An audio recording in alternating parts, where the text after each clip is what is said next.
kayo at siya'y ipagtangal magpakailanman. Magpuri kayo mga anghel ng Diyos sa Panginoong may kapal. Magpuri kayo mga langit sa Diyos na sa inyo'y lumikha. Magpuri kayo sa Panginoong Diyos, lahat ng tinakpan. Magsiawit kayo at siya'y pagdangal magpakailanman. Sa ngalan ng Ama at ng Anak ng Espiritu Santo. Amen. Sumayin niyo po ang Panginoon. At sumaiyo rin. Alalahanin po natin ngayon ang mga unang martir ng banal na sambayanan ng Diyos noon sa Roma. Hilingin natin ang panalangin nila at matuturinawa tayo sa halimbawa na kanilang ipinakita. Upang tayo maging marapat sa misa, halina't magsisimuna para sa ating mga kasalanan. Tayo pong lahat, inaamin ko sa makapangyarihang Diyos at sa inyo, mga kapatid, na lubha akong nagkasala sa isip, sa salita at sa gawa, at sa aking pagkukulang. Kaya isinasamo ko sa mahal na Birheng Maria, sa lahat ng mga anghel at mga banal, at sa inyo, mga kapatid, na ako'y panalangin sa Panginoong ating Diyos. Kaawaan tayo na mapagmahal na Diyos, patawarin sa ating mga sala at patnubayan hanggang sa buhay na walang hanggan. Amen. Panginoon, kaawaan mo kami. Panginoon, kaawaan mo kami. Kristo, kaawaan mo kami. Kristo, kaawaan mo kami. Panginoon, kaawaan mo kami. Panginoon, kaawaan mo kami. Iyuko natin ang ating ulo. Maaaring ibulong sa Panginoon ang ating intensyon. Pakisama sa panalangin ang mga OFW, ang mga tumutulong sa atin, ang mga nag-aalaga sa may sakit, ang mga nagtataguyod sa kanila, pati na siyempre ang mga may sakit. Pakisama lang po sa panalangin ang kalusugan ni na Kuya Cherry, Leoncia, Teresita, Sister Terry, Alona, Evelyn, Lerma, Remy, Kuya Mel, Roger, Julie, Julian, Willie. Manalangin tayo. Ama naming makapangyarihan, itinilagam mo sa sambayan ng Kristiyano ng Roma ang pasimulang masagana sa dumanak na dugo ng mga martir. Ipagkaloob mong kami patatagin sa magiting na katapangan, sa pakikipagtunggali sa pagsubok, at magalak kaming lagi na maasahang tagumpay sa pamamagitan ni Jesucristo, kasama ang Espiritu Santo magpas sa walang hanggan. Amen.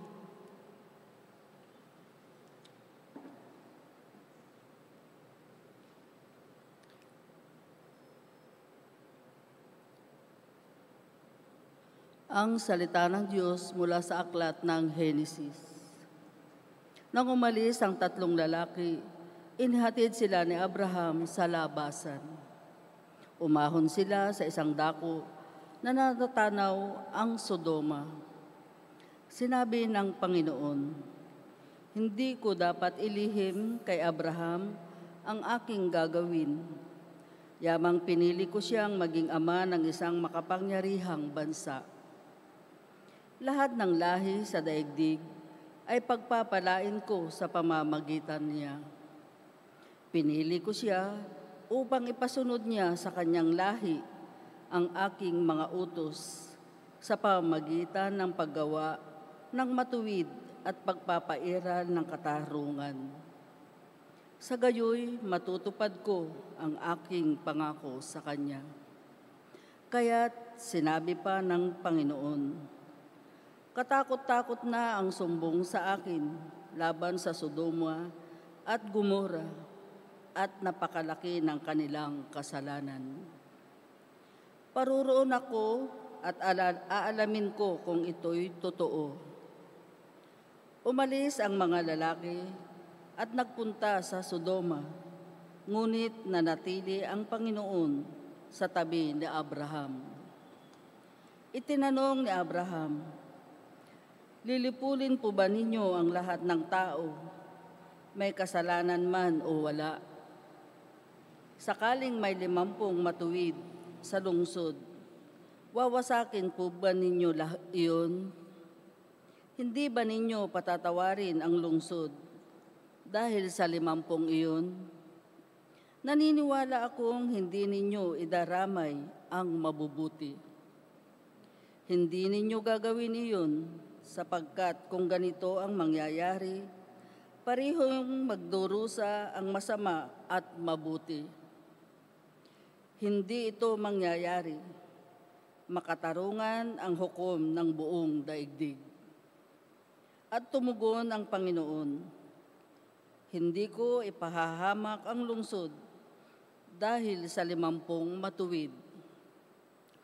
Ipagpaumanhin po ninyo ang aking kapangahasan," wika ni Abraham. "Wala po akong karapatang magsalita sa inyo, pagkat alabok lamang ako. Kung wala pong 50 at 45 lamang ang matuwid, wawasakin ba ninyo ang lungsod?" Hindi ko wawasakin dahil sa 45 iyon, tugon ng Panginoon. Nagtanong na muli sa Abraham, "Kung 40 lamang?" "Hindi ko wawasakin ang lungsod dahil sa 40 iyon," tugon sa kanya. "Huwag sana kayong magagalit, magtatanong pa ako. Kung 30 lamang ang taong matuwid doon, hindi rin ninyo wawasakin?" Sinagot siya, "Hindi ko wawasakin ang lungsod dahil sa 30 iyon."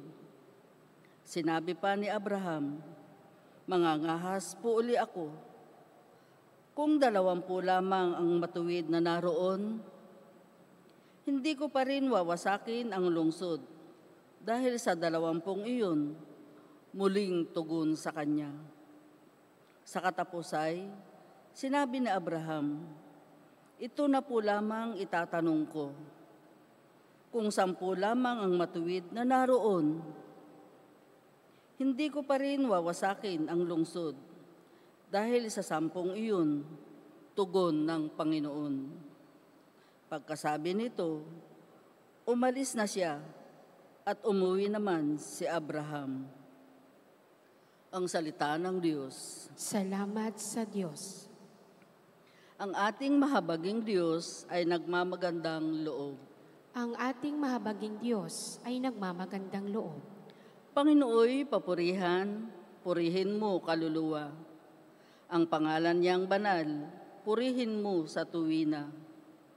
Ikaw aking kaluluwa, ang Diyos ay papurihan, at huwag mong lilimutin yaong kanyang kabutihan.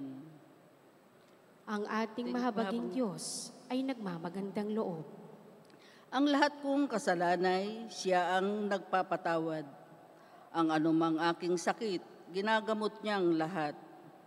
Sa bingit ng kamatayan, ako ay inililigtas at pinagpapala ako sa pag-ibig niya't habag. Ang ating mahabaging Diyos ay nagmamagandang loob. Kay ganda ng kalooban, mahabagin itong Diyos. Kung magalit ay banayad, kung umibig na may lubos.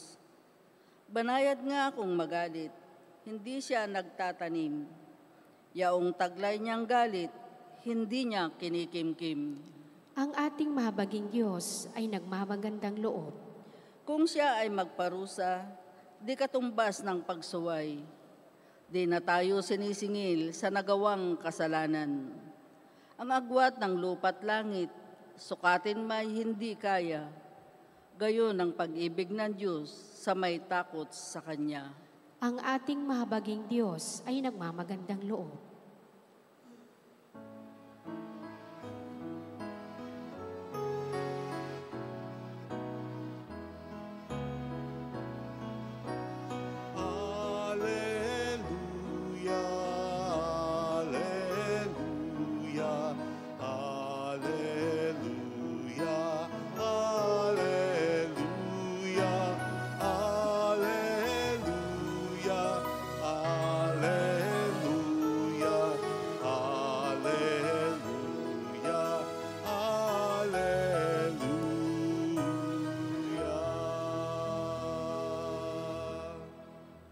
Sumainyo ang Panginoon.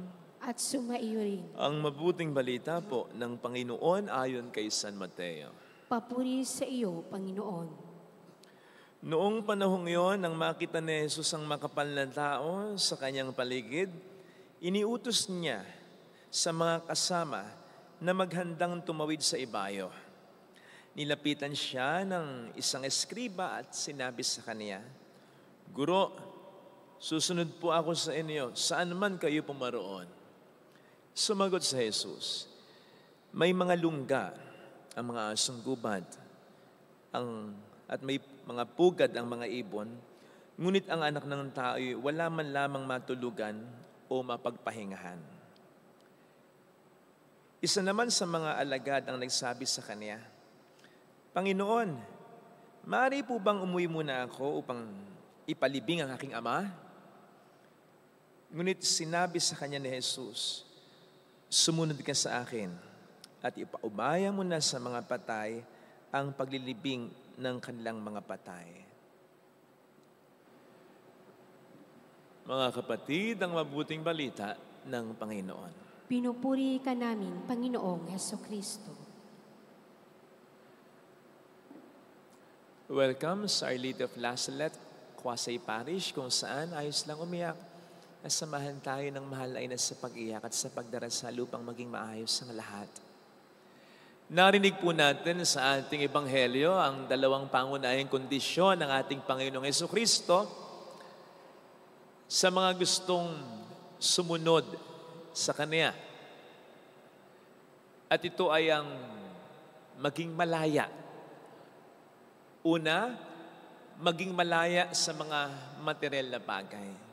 Kasi, ang sabi niya dito dun sa una, may mga lungga, mga asong gubat, at may mga pugad na mga ibon. Ngunit ang anak ng tao ay wala man lamang matulugan o mapagpahingahan. Ikalawa, ang maging malaya kahit na sa mga mahal sa buhay. Kasi ang sabi niya dun sa pangalawa, paubaya mo na sa mga patay ang paglilibing ng kanilang mga patay. Alam po ninyo, madali itong intindihin para sa aming mga pare, para sa mga madre, para sa mga nagtalaga ng kanilang buhay sa pagsunod sa Panginoon. Pero kung iisipin natin, hindi lang naman po kami ang inaanyayahan ng Panginoon na sumunod sa Kanya. Pati na rin kayo. Lahat tayo. Lahat ng mga Kristiyano. Sa katunayan, kahapon po ay ipinagdiwang natin ang dakilang kapistahan ni Pedro at Pablo na maaring kumatawan sa amin ng mga pari ninyo, ng mga madre ninyo, mga relihiyoso. Pero ngayon, ang inaalala naman natin ay ang marami pang mga martir na Kristiyano noon sa Roma. Nakasabayan halos ni Pedro at Pablo sa paghahandog ng sakripisyo para kay Kristo. Sila yung mga hindi napangalanan, pero sila yung pinakain sa leon ng buhay, binalatan, hinati ang katawan, sinindihan ng buhay para gawing pailaw, pinako din sa krus tulad ng Panginoong Yesus. Hindi lamang sina Pedro at Pablo, kasama na ang mga martir na ito. Ang tinutukoy ni Tertullian ang sabihin niyang, the blood of martyrs is the seed of Christianity. Hindi lamang dugo ni Pedro at Pablo ang tinatapakan ng simbahang ating kinabibilangan. Nandun ang pundasyon, si Kristo, nandun ang kanyang dugo, unang-unang binubo, at yan ay natigmak din ng dugo ni Pedro at Pablo, pati na ng mga unang Kristiyanong inaalala natin sa pagkakataong ito. At sila ang siyang pupwedeng kumatawan sa inyo. Kaya lahat tayo, hinihilingan ng Panginoon na magsakripisyo. Kung gusto nating sumunod talaga sa Kanya. So lahat tayo, inaasahan niya na magkaroon ng dalawang basic na sakripisyo para sa paghahari niya sa mundong ito. Maging malaya tayo pare-pareho sa material na bagay, maging sa ating mga mahal sa buhay. Huwag masyadong ang iniisip ay laging pera. Paano ko kikita ng pera? Paano ko makakadilihensya ng pera? Paano ko palalaguin ang pera ko? Paano ko ume-maintain ang pera ko? Gayun din naman, huwag masyadong ma-attach sa mga material na bagay. Bakit ka bibili ng napakamahal na cellphone? Kung texting, filming, pag-picture, pagtawag lang naman, ang basic na kailangan mo. Bakit magpapatayo ng napakalaking bahay? Sa araw-araw, hindi mo naman madalo, mapuntahan. Pwede namang katamtaman lang o maliit lang.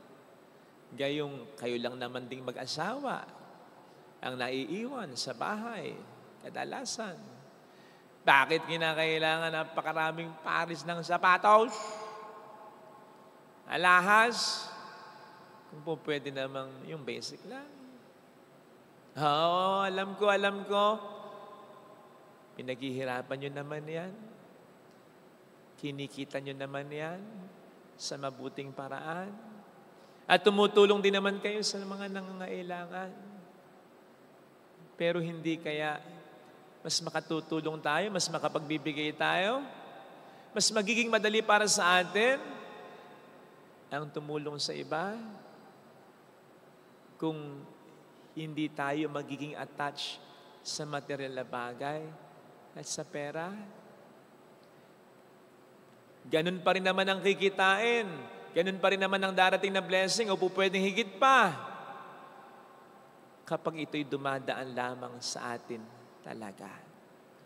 Kung ang naiiwan sa atin ay yung kailangan lang natin at hindi sobra-sobra, higit-higit pa.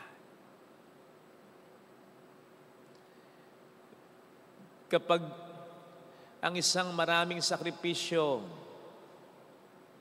ay bumibili ng mamahaling bagay o kaya ay pumupunta sa isang eleganteng lugar para makapagpahinga. Ang palasak na sinasabi sa kanya o iniisip niya ay, deserve ko ito. Deserve mo yan. Tama lang yan. Pero yun ba ang sabi ng Panginoon? Nasa Biblia ba yun? Pinagpapahinga niya ang kanyang mga disipulo kapag pagod na, pero sandali lang at hindi magarbo. Sapagkat ang dapat nating maging reward na prized possession ay ang Panginoon. At ang dapat nating maging eleganteng lugar na pagpahingahan ay ang kanyang puso lamang. In other words, ang maramdaman ng Panginoon sa ating buhay at ang masigurado natin siya'y napaglilingkuran natin sa abot ng ating makakayanan, ang dapat na magbigay sa atin ng kapahingahan. O di nga ba't yun ang pahinga ni Jesus? Yun ang pagkain ni Jesus, yung nakapagpapalakas kay Jesus. Doing my Father's will is the food that sustains me. Walang pahinga. Pero yun ang nagpapalakas sa Kanya. Kahit wala siyang material na bagay na nakukuha. Iyon ang inaasahan sa atin. Gayon din naman, hinihilingan tayong maging malaya sa ating mga mahal sa buhay. Sapagkat tayo ay parte ng mas malaking pamilya ng Diyos. Hindi dapat maging limitado lamang sa ating pamilya ang pagtulong na ginagawa natin. So much so na hanggang sa anak na ng pamangkin mo, ikaw pa rin. Dapat nakapaglilingkod, tumutulong din tayo sa iba. Para maturuan din natin ang ating mga pamangkin, ang inyong mga anak, ang inyong mga apo, na bahagi sila ng pamilya ng Diyos upang maimulat din sila na tumulong sa iba, lalong-lalo na sa mga lubhang nangangailangan talaga. Hindi rin tayo dapat maging attached masyado sa ating pamilya. So much so na dahil sa pagmamahal natin sa ating pamilya, babaluktutin na natin kung ano ang totoo, magsisinungaling na tayo. Nagawa na tayo ng masama. Tandaan natin na sa mata ng Panginoon, hindi dapat blood is thicker than water. Yung spiritual affinity natin sa Diyos ang pinakamahalaga. Higit pa sa ating pamilya at higit pa sa sino man tao na sa atin ay pinakamahalaga. Kaya, pag-isipan po natin ito mga kapatid ha, bilang pare, bilang madre at bilang mga laiko. Natutugunan ba natin ang pangunahing kondisyones na ito?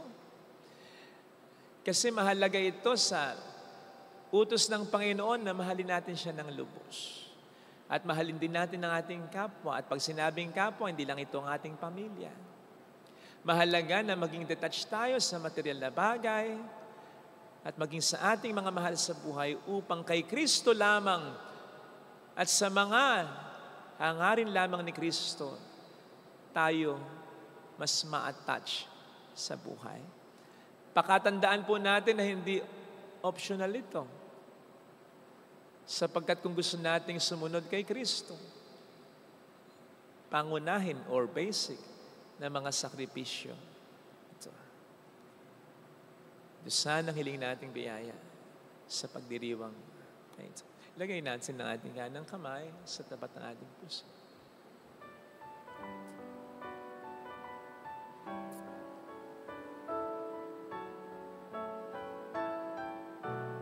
Awitin natin.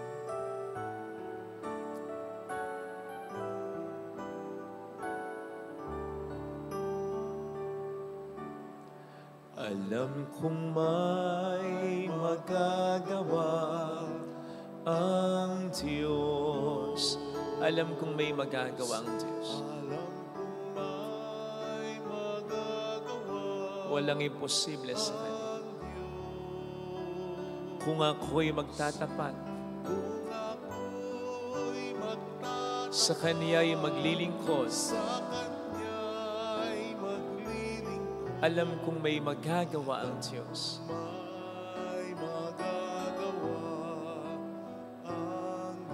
Alam kong diringgin ng Diyos ang samo ko sapagkat mahal niya ako.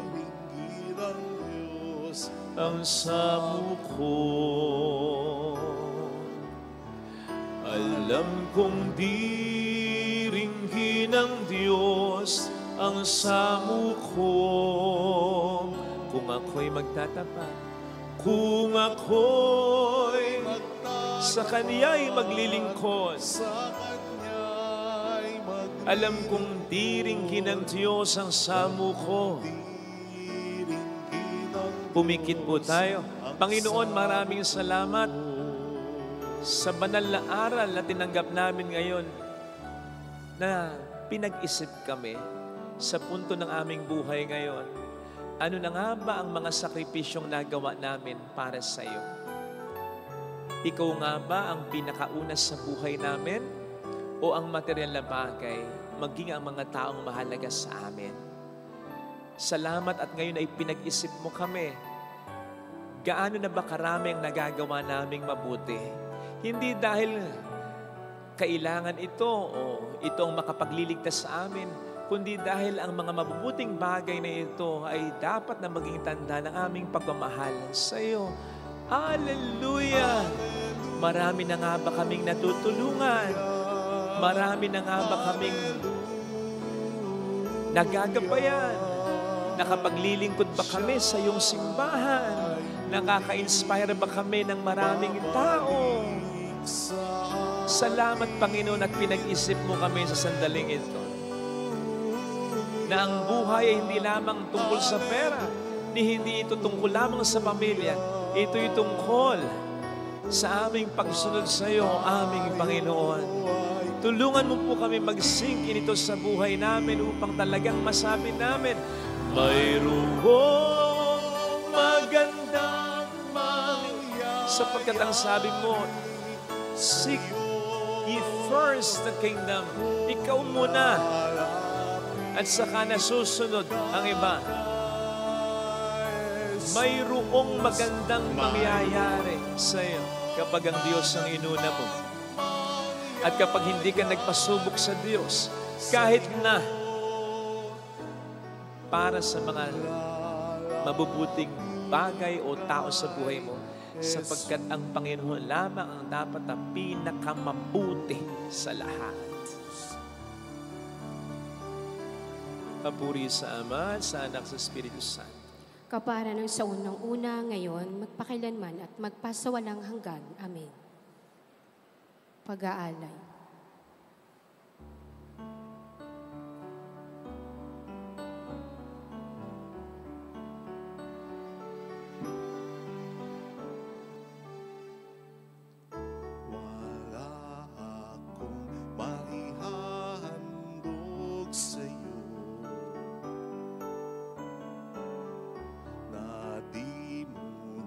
Sa kabutihan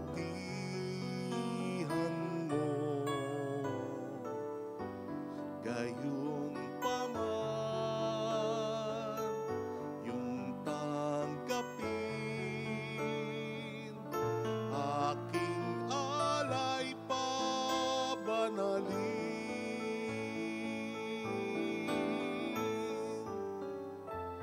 Muli kong handog buhay mong kaloob, kalugdan mo at basbasan.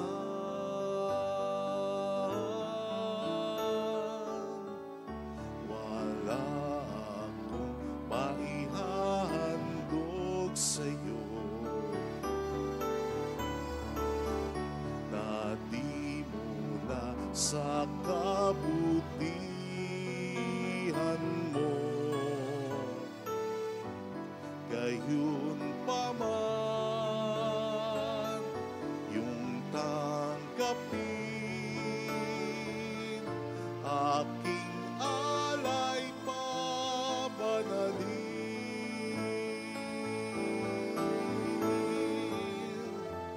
Mula sa iyo lahat ng ito, buhay ko'y pagharian mo.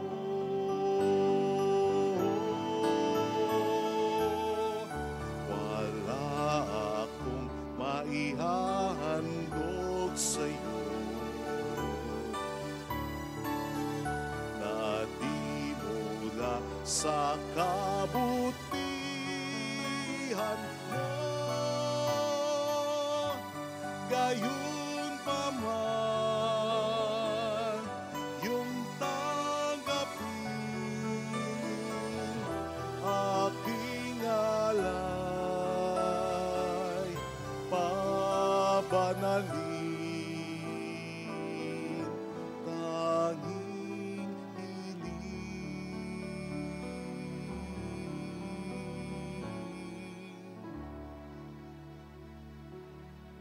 Panalangin tayo, ang ating handog ay maging kalugod-lugod sa Diyos na mga makapangyarihan. Tanggapin nawa ng Panginoon itong paghahain sa iyong mga kamay sa kapurihan niya at karangalan sa ating kapakinabangan at sa buong sambayanan niyang banal. Ama naming lumikha,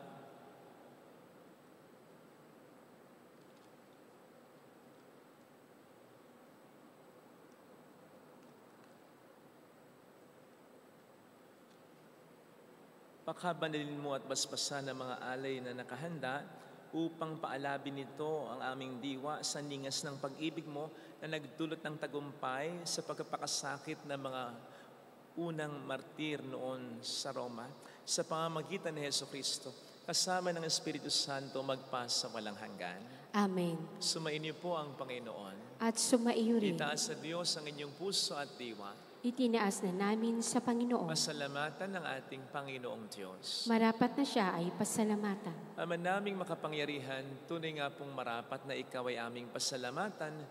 Ngayong kagalakan naming ang mga unang martir noon sa Roma ay ngayon ay aming parangalan. Sila'y kapanalig naming may paninindigan na ikaw ay pahayag kahit na po sila ay mamatay, sapagkat minarapat mong kanilang matularan ang iyong anak na naghain ng kanyang sariling buhay. Tulad ng naganap sa iyong anak, ang dugo ng mga martir ay dumanak, hindi dahil sa katatagang likas, kundi dahil sa iyong bigay na lakas. Kaya kaisa ng mga anghel na nagsiawit ng papuri sa iyo ng walang humpay sa kalangitan, kami nagbubunyi sa iyong kadakilaan. Santo, Santo, Santo, Panginoong Diyos ng mga hukbo, napupuno ang langit at lupa ng kadakilaan mo, o sana sa kaitaasan, pinagpala ang naparirito sa ngalan ng Panginoon, o sana sa kaitaasan. Ama naming banal, ikaw ang bukhal ng tanang kabanalan, kaya't sa pamamagitan ng iyong Espiritu, gawin mo pong banal ang kaloob na ito upang para sa amin ay maging katawan at dugo ng aming Panginoong Hesukristo. Bago niya pinagtiis ang kusang loob na maging handog, ginawa niya ang tinapay, pinasalamatan niya, pinagkati-hati niya iyon, niabot sa kaniyang mga alagad at sinabi, tanggapin ninyong lahat ito at kanin. Ito ang aking katawan na iahandog para sa inyo.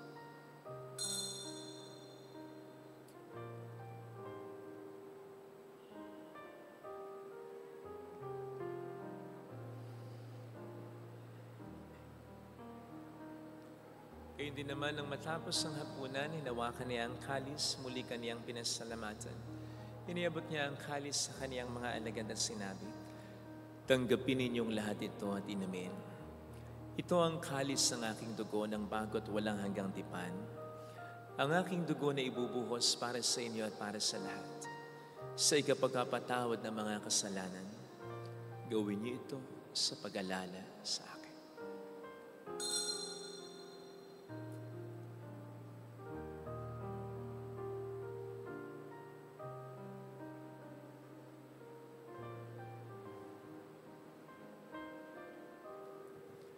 Ipagbunyi natin ang misteryo ng ating pananampalataya. Si Kristo'y namatay, si Kristo'y nabuhay, si Kristo'y babalik sa wakas ng panahon. Ama, ginagawa namin ngayon ang pag-alaala sa pagkamatay at muling pagkabuhay ng iyong anak. Kaya inialay namin sa iyo ang tinapay ng buhay at ang kalis ng kaligtasan. Kami po ay nagpapasalamat dahil kami iyong minarapat na tumayo sa harap mo para maglingkod sa iyo. Sinasamo namin kami na magsasalo sa katawan at dugo ni Kristo ay mabuklod sa pagkakaisa sa pamamagitan ng Espiritu Santo. Amalingapin mo ang iyong simbahang laganap sa buong daigdig. Puspusin mo po kami sa pag-ibig ay sa nilayon na aming Papa, ni Dennis na aming Obispo at ang Tanang Kaparian. Alalahanin po ang mga kapatid naming nahimlay nang may pag-asang sila'y muling mabubuhay, lalo na po ang aming ipagdarasal.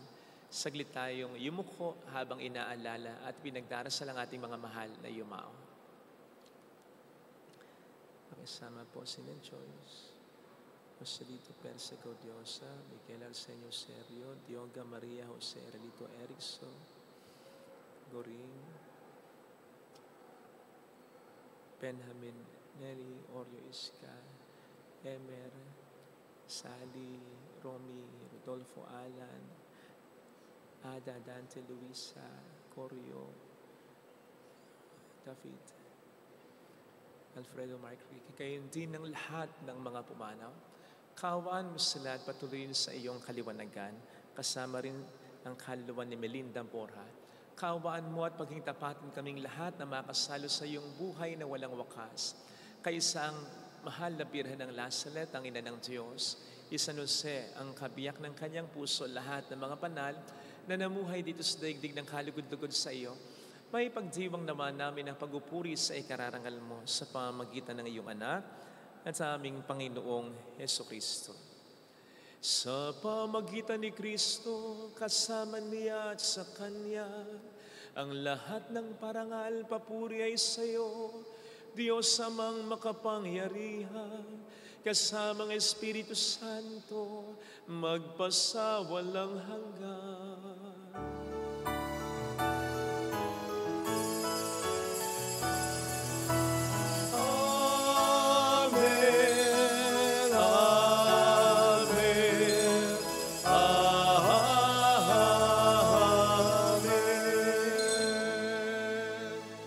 Tumawag tayo sa ating Ama.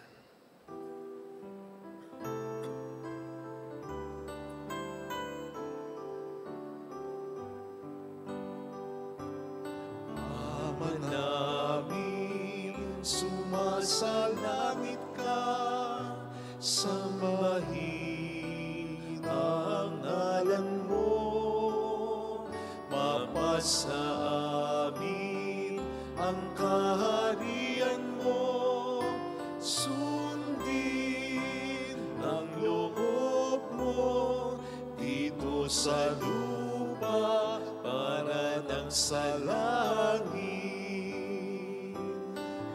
Bigyan mo kami ngayon ng aming kakanin sa araw-araw, at patawarin mo kami sa aming mga sala, para ng pagpapatawad namin sa nagkakasala sa amin, at huwag mo kami ipahintulot sa tuso, at ihadya mo kami sa lahat ng masama. Niling namin kami adya sa lahat ng masama, pagkalooban ng kapayapaan araw-araw, iligtas sa kasalanan, sa kapahamakan, sa mga seryosong karamdaman, samantalang aming pinaghahandaan ang dakilang araw ng pagpapahayag ng tagapagligtas namin sa Jesucristo. Sapagkat iyo ang kaharian, ang kapangyarihan at ang kapurihan, magpakailanman. Amen. Panginoong Jesucristo, sinabi mo noon, sinasabi mo rin sa amin ngayon, kapayapaan ang iniiwan ko sa inyo, ang aking kapayapaan ang ibinibigay ko. Tunghayin mong aming pananampalataya, wag ang aming pagkakasala. Pagkalooban mo kami ng kapayapaan at pagkakaisa-ayon sa iyong kalooban, kasama ang Espiritu Santo magpasa walang hanggan. Amen. Ang kapayapaan ng Panginoon ay sumainyo nawang lahat. At sumaiyo rin. Magbigayan tayo ng kapayapaan sa isa't isa. Kapayapaan po. Peace, peace. Kordero ng Diyos, Nag-aalis ng mga kasalanan ng sanlibutan, maawa ka sa amin. Kordero ng Diyos na nag-aalis ng mga kasalanan ng sanlibutan, maawa ka sa amin. Kordero ng Diyos na nag-aalis ng mga kasalanan ng sanlibutan, ipagkaloob mo sa amin ang kapayapaan.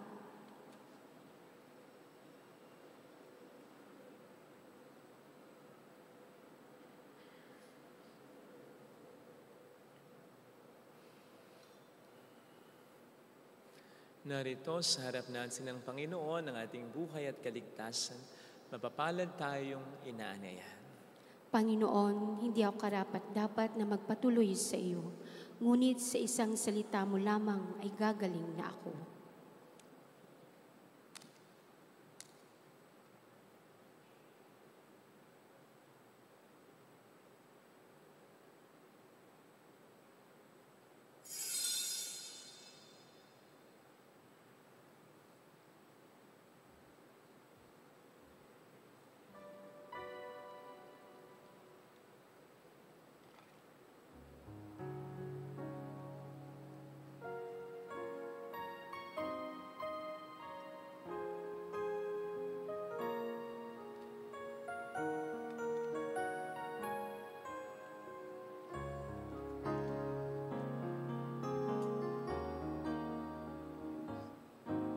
Nang ako'y tawagin mong sumunod. Panalangin para sa espiritual na pakikinabang. Panginoong Hesus, ako ay naniniwala na ikaw ay nasa kabanal-banalang sakramento. Iniibig kita ng higit sa lahat at ninanasa kong tanggapin ka sa aking kaluluwa. Sapagkat sa mga sandaling ito, hindi kita matatanggap sa sakramento. Tumuloy ka sa espiritu sa aking puso. Niyayakap kita na parabang naririto ka na. Inaalay ko ng buong buo ang aking sarili sa iyo. Huwag mong hayaang mawalay ako sa iyo. Amen.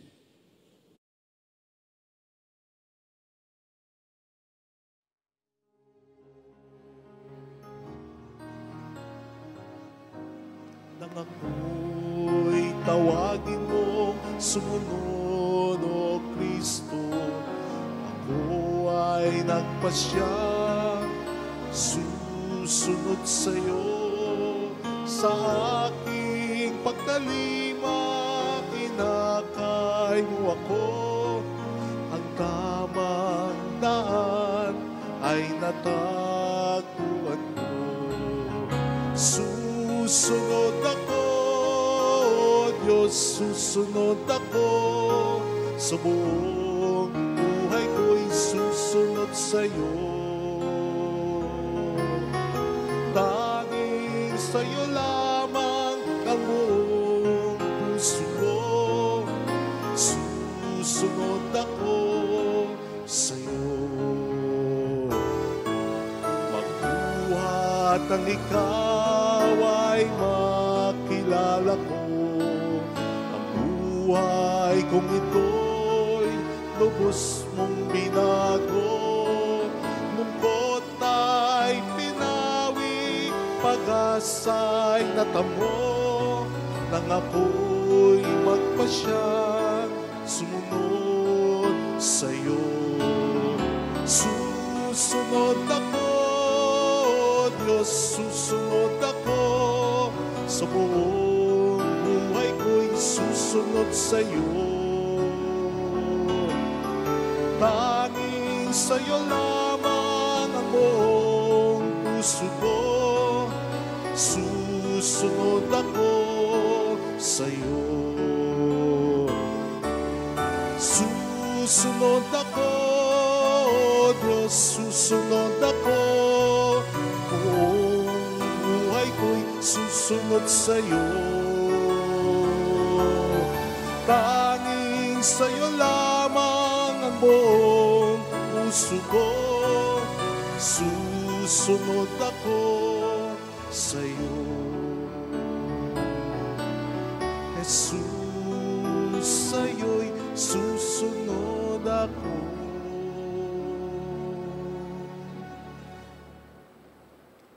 Manalangin tayo.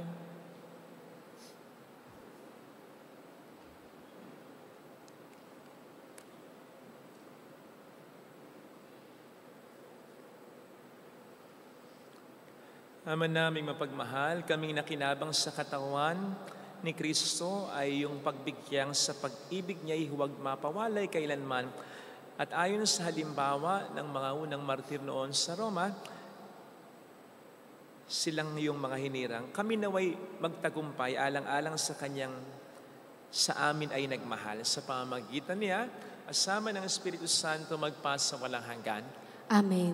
Holy God, Holy Mighty One, Holy Immortal One. Have mercy on us and on the whole world. Holy God, Holy Mighty One, Holy Immortal One. Have mercy on us and on the whole world. Holy God, Holy Mighty One, Holy Immortal One. Have mercy on us and on the whole world. Jesus, King of Mercy, We trust in you. alalahanin, Alalahanin, o mahal na Birhen ng Lazaret, ina ng pag-asa, ikaw ang nagpapaalala sa aming magbalik loob sa Ama. Ito ang nagpapatunay na ang kagandang loob mo'y nananatiling pusilak. Sa pag-aaruga mo sa amin, tungkulin mo'y tinupad. Sa paanan ni Kristo'y itinuring mo kami mga tunay mong anak. Kaya ninanais mo isa'y huwag mapahamak. Maging sa iyong walang tigil na pananalangin, pati luhay pumatak. Huwag nawang mawalan ng saysay ang iyong paghihirap. Hiling nawa namin sa iyo o aming inang liyag na matapos ang pakikibakan namin sa mundong ito at sa pananatili naming tapat kay Kristo at kapurihan mo'y makibahagi kaming ganap upang kung nasaan ka ngayon ay maparoon din kaming lahat at ang kaganapan ng kalawalatian ng Diyos Ama tuluyang matupad siya nawa. Mahal na Birhen ng Lazaret, tagapagkasundo ng mga makasalanan. Ipanalangin mong walang patid kaming mga tumutulog sa iyo. Maraming salamat po sa inyong pakikiisa kasama ng mga tumutulong din sa atin sa iba't ibang panig ng mundo. Marami pong salamat sa inyo. Sumainyo ang Panginoon. At sumainyo. Magpalain kayo kasama ang ating mga mahal sa buhay ng mapagmahal na Diyos, ng Ama at ng Anak at ng Espiritu Santo. Amen. Umayo tayo sa pag-ibig ni Kristo. Salamat sa Diyos. Salamat din po.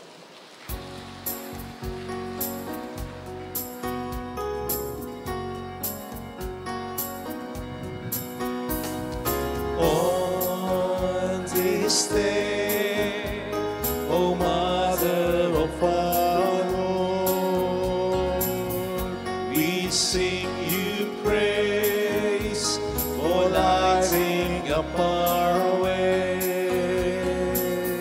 Your tears did soften up the hearts of men, and they still do today. May our love for you bring comfort in your pain.